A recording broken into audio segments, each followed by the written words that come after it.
Hi. So they say that we all a product of nature and nurture.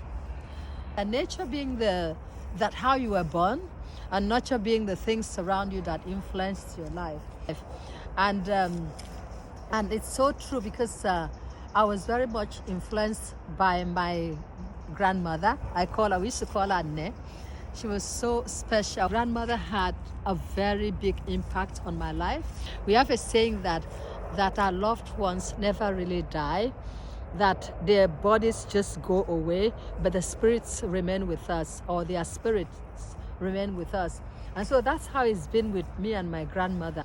I am today really because my grandmother was, and I am in more ways than one. I am also because she was, I am. Of course, I love my mother very much, because actually when I speak about my mother, it's almost as if I'm speaking about mother and my grandmother.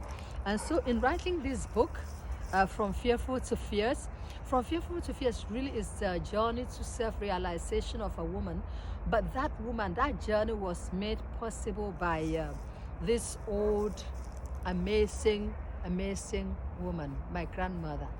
Her name was Paulina Inyang, Ne Inyang, but which she was simply called Ne, or Big Mama, by everyone. And so there you are.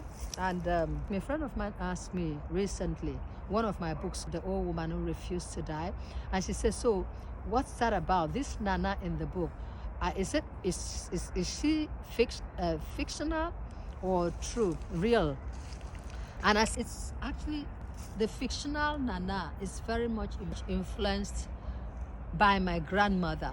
A lot of the things that you will find about Nana in my The Whole Woman Who Refused to Die, they're very much a part, or they were very much part and parcel of my grandmother, Ne. So that one is Nana, and the other one was Ne, which is basically the same thing from my culture, where grandmother is Nana or Ne. And so From Fearful to Fierce, really, it's about this young child who was groomed by the loving and tender arms of our grandmother. And that young girl was me, still is me. My grandmother is not there, no longer there, at least physically, but she lives in me. You know the song, he lives in you, he lives in me, he watches over everything we do. So that's my grandmother. My grandmother lives in me, still does. From Fearful to Fierce. I'm fierce today because of my grandmother.